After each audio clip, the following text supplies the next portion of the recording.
இணைந்து ஜெபிப்போம். ஆண்டவரே, இயேசுவே, வார்த்தையானவரே, வாழ்வை தந்த இயேசையா, இதோ உலகம் முடியும் வரை என்னாலும் உங்களோடு இருக்கிறேன் என வாக்கு தந்து இதுவரை பாதுகாத்து வந்தீரே, நன்றி கூறுகின்றேன்.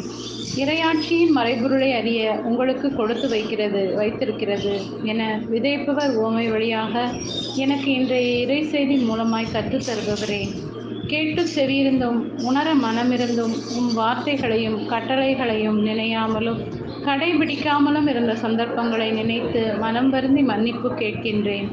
தொடக்க காலத்தில் தீயவர்களால் அவர்கள் ஒடுக்கப்பட்டது போல இனியும் அவர்கள் அலைக்கழிக்கப்பட மாட்டார்கள் என்ற ஏசையா, என்னை பாவத்தில் விழத்தூண்டும் அனைத்து காரண காரியங்களையும் என்னிடமிருந்து எடுத்துவிடும். உமது ஞானம் நிறைந்த இதயத்தை எனக்கு தாரும்.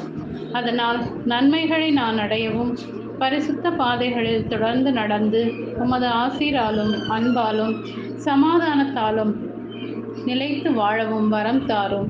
இயேசுவே, இன்றைய நாளில் என்னை காத்து வழிநடத்தும் பகைவரின் சூழ்ச்சிக்குள் விழாமலும் தீய மாயைக்குள் சிக்கி விடாமலும் ஒளியின் பாதையில் திருச்சிலுவையின் பாதையில் நடந்திட அருள் தர வேண்டுமென்று இயேசுவின் நாமத்தில் ஜெபிக்கிறேன். ஆமென்.